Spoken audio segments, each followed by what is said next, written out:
Rollie Tyler is an FX man, the movie's master of make-believe.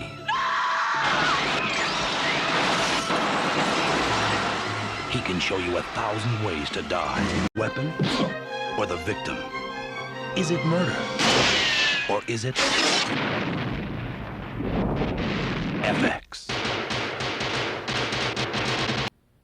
And a hearty welcome to one and all. We're back in the studio for episode 190 of the Confessions of a Not So Dangerous Mind podcast. I'd like to thank you all for spending some of your early Saturday evening here with me in New York. If you check out this episode on the YouTube channel, haven't done so already, enjoy the content, please click like, subscribe, comment, share, turn on those notifications. Or if you catch this episode on the audio platforms such as Spotify or iTunes, same general rule applies. Click like, subscribe, share, turn on those notifications. So we're going back to our ongoing series of the best movie you've never seen. The 17th entry is a 1986 action thriller, which some of you may have seen if you're elder millennial, Gen X, or Boomer, but I still feel like most people, certainly under 40, don't know that this movie exists, unless they're Bryan Brown completists. So FX is a movie about a special effects man, a successful Hollywood special effects master, literally, who is hired by the United States government to stage the phony assassination of a mob boss. And if that's all that happened in this film, it wouldn't really be much of a movie. Complications ensue. This is one of those films where you see a lot of actors in supporting roles that you kind of maybe recognize, and I've seen her in something else, and I feel like I know this guy. It was Angela Bassett's film debut, and the always great Brian Dennehy was shooting this movie concurrently with a film I spoke of a couple of weeks ago called Legal Eagles, and when the kind of thing that only I would pick up on, right? But his length of hair and makeup is identical. He has a mustache, the makeup, the way that he's set. He looks identical in this film as Legal Eagles. And I feel like he wears a couple of the same suits in both movies. I don't know how he did it, but it seems that he was working 18 hours a day to get both films done. And he plays a similar role in both films. He plays a New York City cop. In one movie, he plays a guy named Kavanaugh. And I don't even remember the name of his character in FX. Let's check it out. Brian Dennehy, Leo McCarthy. Okay. So the star of this movie, as I briefly mentioned, his name is Bryan Brown. And this is also a name that people under 40 might not be familiar with. They may have heard the name. If they saw the movie Cocktail with Tom Cruise, there's a chance they know the name. But even if you've seen that movie, you might not say, oh, Bryan Brown, that's the guy who was with Tom Cruise in Cocktail, which, big hit, not a good movie. Bryan Brown is an Australian actor, and he would be the Gerard Butler of his day, but not quite as successful. He got to headline a couple of movies, including this one, and he just has that kind of classic Australian swashbuckling machismo to him. Even in this movie, where his character is basically a genius, not even basically, he is a genius, he still comes across like he can stuff you into a garbage can. He just has a look. He almost had a little bit of a James Bond type of a look as a much younger person. And if anyone, I said the word anyone, those of you who have seen the recent successful romantic comedy, Anyone But You, with Glenn Powell and Sydney Sweeney, it ended up being a much bigger hit than people expected. He's in that movie. I don't know the name of his character, but he has kind of a real interesting supporting role in that film. Presumably he would be the older guy speaking with the Australian accent. But that's Bryan Brown. That's the star of this movie, FX. So it was a box office hit. It was a big enough hit where both Bryan Brown and Brian Dennehy got together for a sequel which came out 5 summers later, 1991, the summer of Terminator 2, Naked Gun 2.5, Hot Shots, Robin Hood, Prince of Thieves. Big summer for movies, but especially because of Terminator 2. Oh, and Bruce Willis, Hudson Hawk, bombed. And then found an audience many years later and is now a significant cult film. There are people, not just Gen Xers, but some elder millennials who will argue that movie's brilliance until the end of time. Hudson Hawk. But in FX, as I say, spawned a sequel. There was actually a TV series later in the 90s, I believe. But Bryan Brown plays this movie special effects wizard named Rollie Tyler. One thing this movie, among many, does right is it shows us, it gives us a peek behind the curtain. We see his gadgetry where he lives. He has not surprisingly, a badass apartment in not far from Midtown Manhattan. And the city, as always, looks great. Any movie with a reasonable budget in the 70s, the 80s, the 90s. I love just looking at the use of the New York City locations, and this movie makes great use of a number of New York City locations, as did Legal Eagles, the movie I just mentioned, also with Brian Dennehy. That one was a much bigger budget and had a sort of a greater use of famous, oh, is that the 21 Club? Hey, there's Lincoln Center. This movie doesn't really go into that, but you still get, the city is a character. There's an extended chase where if you know where they are, oh, look at this, they're on the Upper West Side. Hey, my aunt used to live over there. There's a little bit of that. But we see Rollie Tyler at home, and we see all of these various gadgets and gizmos and puppets.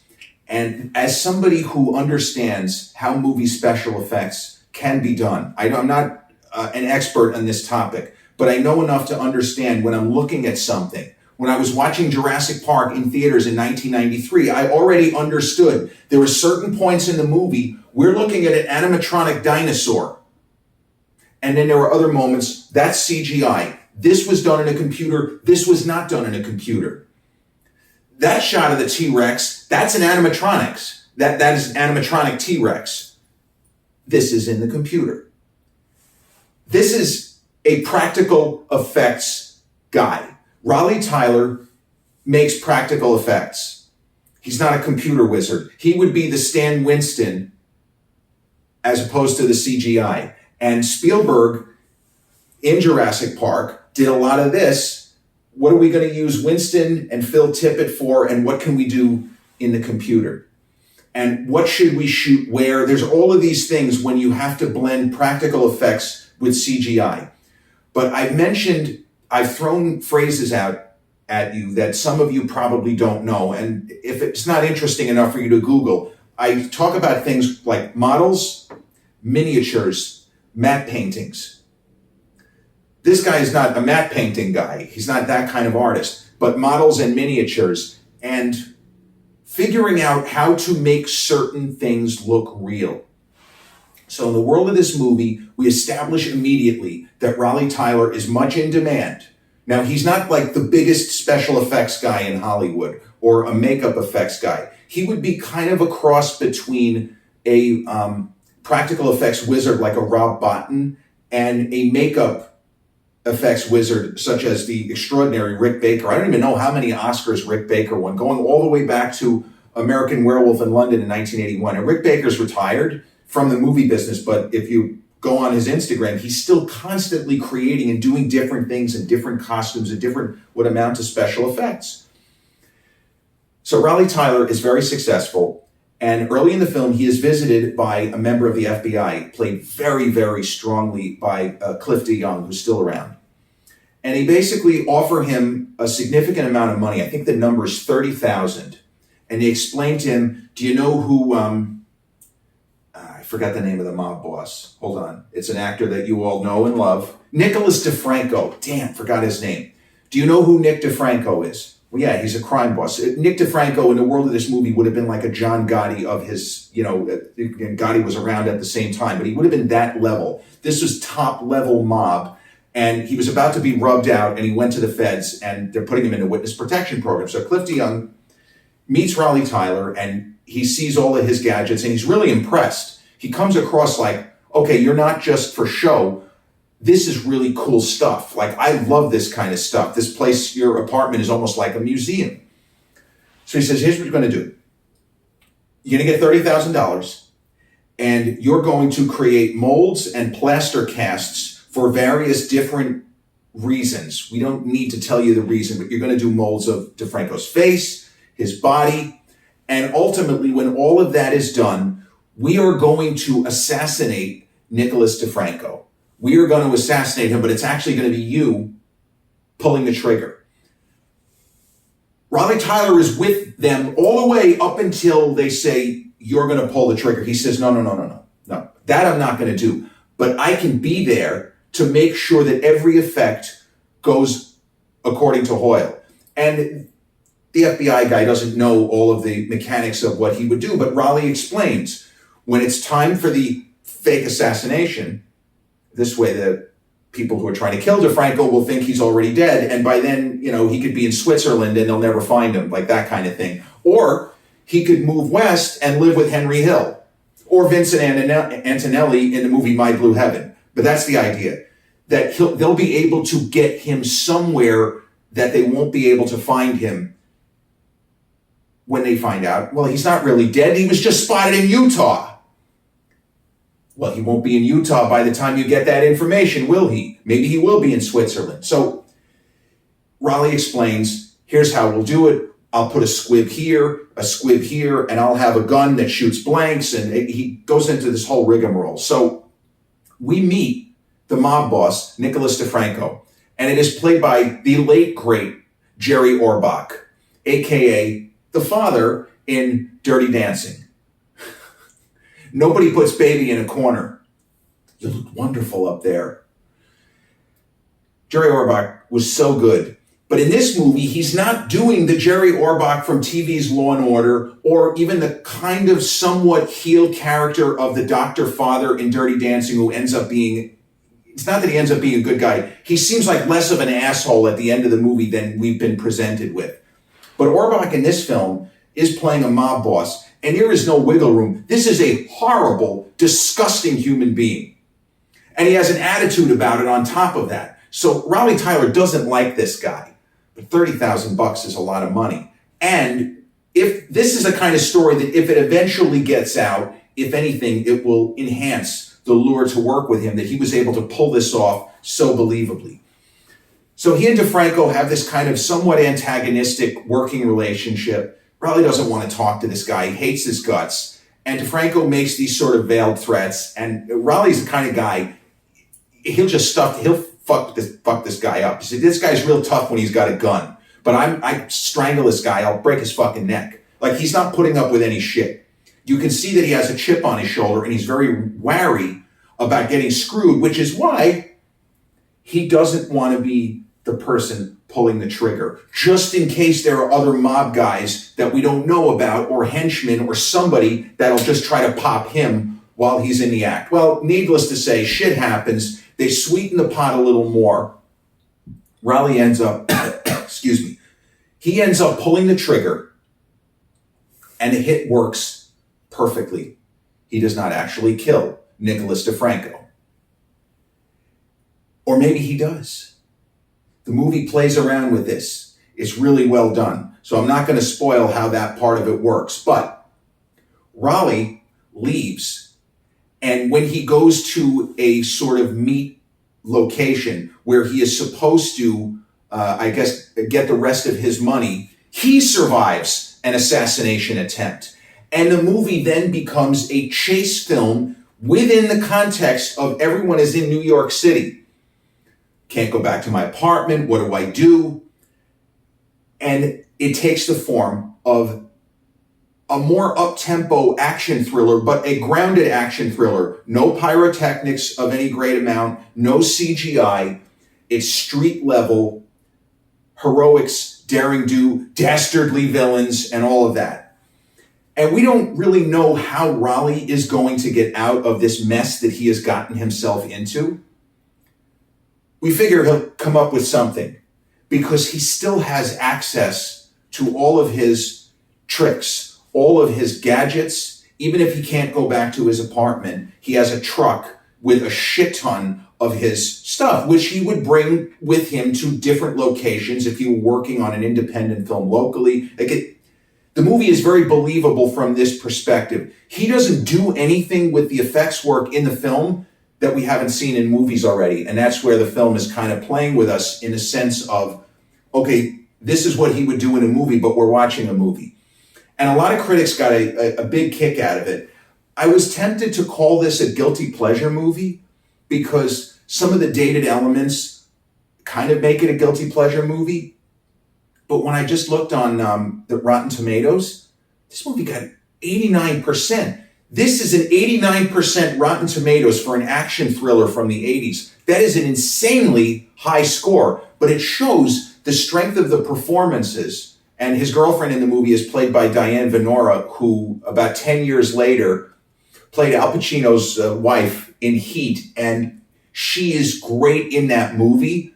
The way that her character, she can't get Vincent Hanna, Al's character, she can't get his attention, no matter what she does. He's not paying attention to her. He's so focused on his job. So she starts having sex with some other guy. Just maybe I'll get his attention if I have sex with this guy. And it leads to yet another unbelievable Al Pacino 1990s meltdown, right? We saw him in Scent of a Woman go crazy. And I have seen, hoorah, hoorah. We saw him in The Devil's Advocate. He's an absentee landlord. Worship that? Never.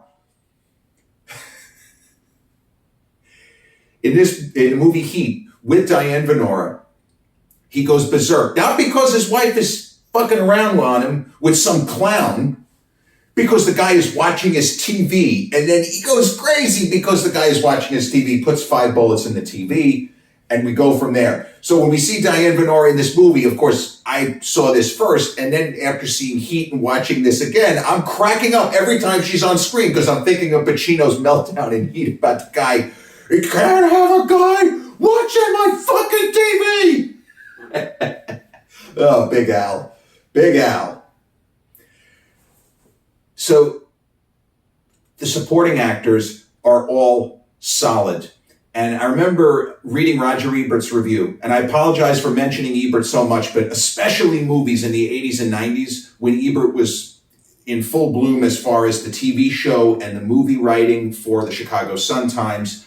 So many of his reviews were the reason why I saw a movie. And Roger Ebert's rave review for this film is why I sought it out and started, I think I rented it from South Shore Video in Piqua a million years ago, but it was because of what Ebert said about it. He said, this is a great movie.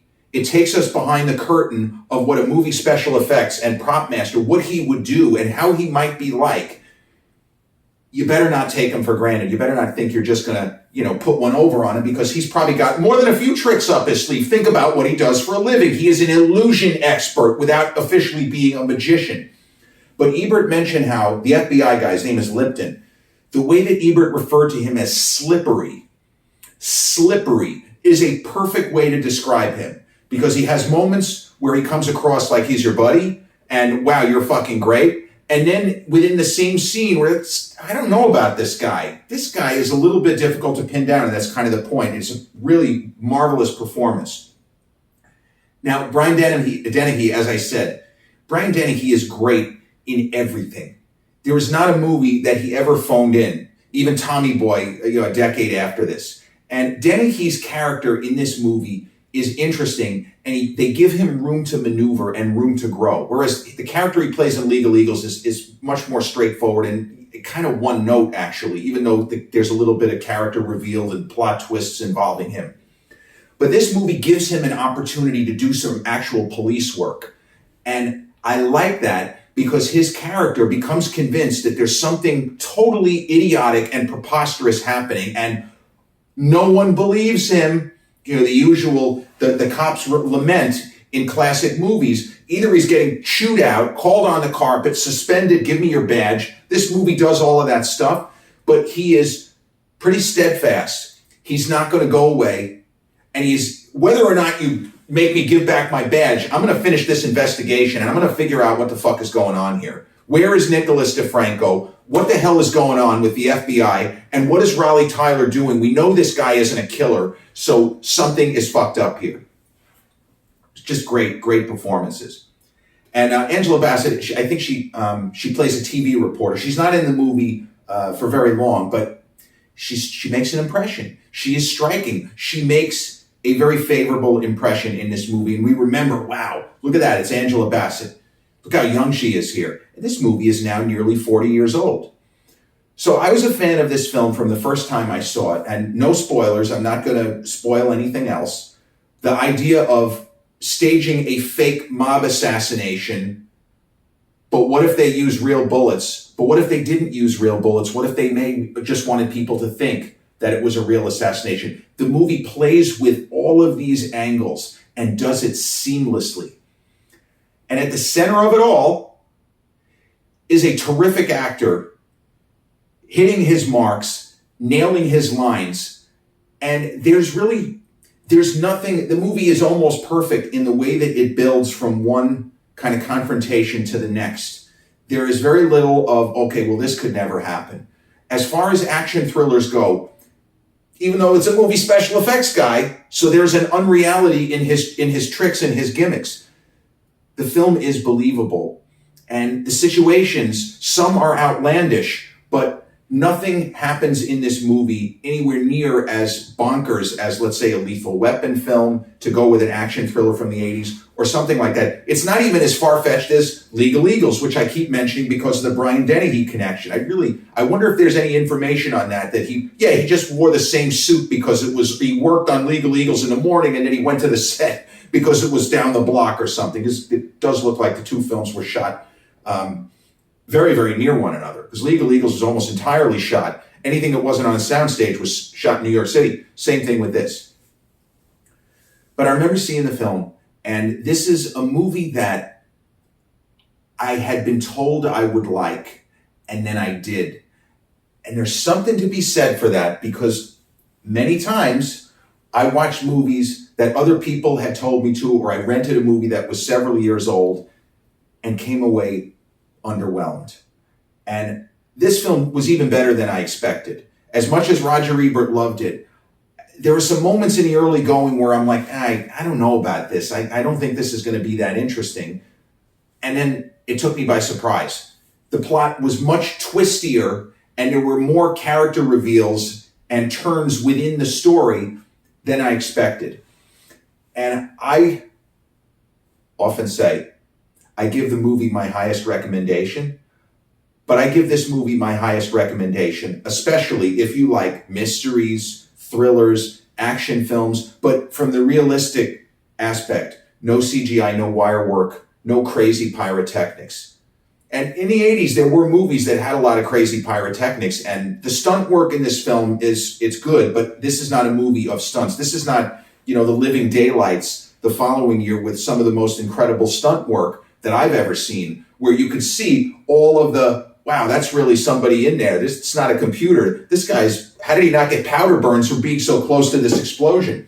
Now, how did Timothy Dalton not get injured doing this stunt? It looks like it's really him.